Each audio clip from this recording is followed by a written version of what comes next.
Mais avant cela, laissez-moi vous présenter le travail de George Dodwell. En 1934, l'astronome australien George Dodwell a porté son attention sur l'obliquité de l'écliptique. Ses recherches se sont étendues sur de nombreuses années et n'ont pas été publiées de son vivant.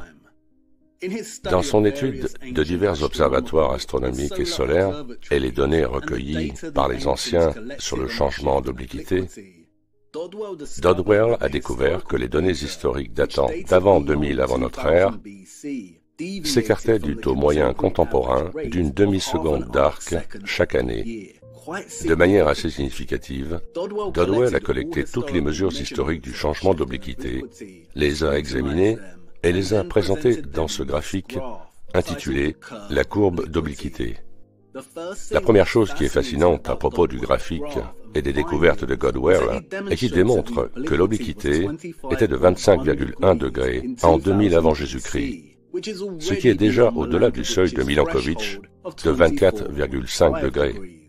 Dodwell a également démontré que l'obliquité a diminué au cours des siècles vers les 23,4 degrés actuels et a formé un modèle très reconnaissable.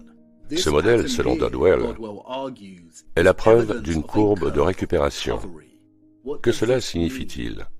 Eh bien, comme l'obliquité est passée de 25,1 degrés en 2000 avant Jésus-Christ à 23,4 degrés actuellement, elle a subi un modèle d'oscillation qui est représenté ici par cette onde sinusoïdale. Alors que le siècle se déroule, l'obliquité diminue légèrement, puis augmente à nouveau. C'est l'oscillation. Mais, et c'est crucial, si vous regardez attentivement, vous pouvez voir que chaque onde successive diminue en taille au fil des siècles. Ces fluctuations maximales et minimales se répètent 3 fois, mais à chaque fois, elles diminuent. Ce modèle, selon Dodwell, est ce qu'on appelle une courbe de récupération. Et cela signifie que pendant que l'obliquité a diminué en degrés bien avant 2000 avant Jésus-Christ, ces fluctuations ici montrent qu'elle est en train de se stabiliser. Dodwell affirme que cela prouve un mouvement de récupération d'une grande perturbation existant ici, pour revenir à une lente diminution fluctuante jusqu'à atteindre un équilibre autour du XIXe siècle ici.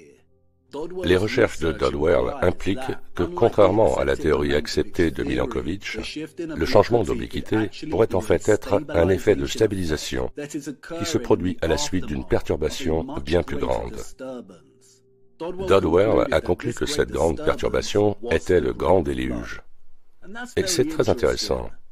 Nous avons John Milton d'un côté, disant qu'après la chute de l'homme, Dieu a demandé à ses anges de tourner l'axe du soleil en oblique, et nous avons Dodwell de l'autre côté, qui démontre que les changements d'obliquité sont en fait une tentative de récupération à la suite du grand déluge.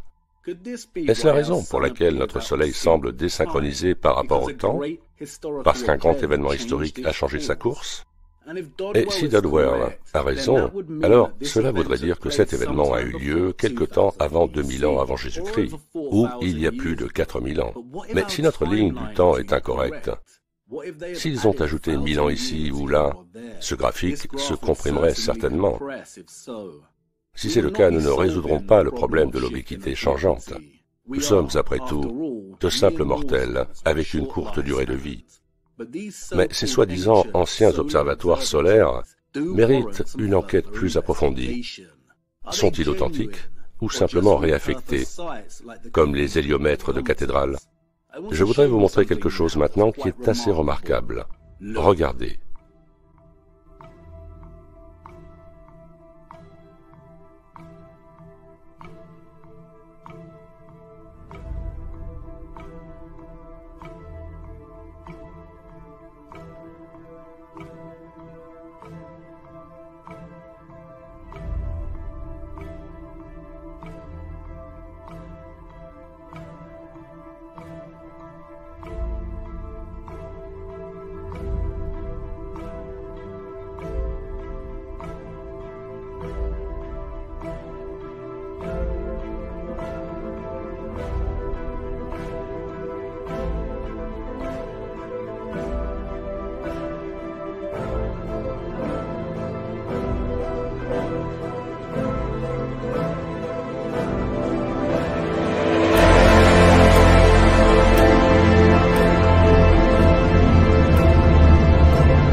Waouh!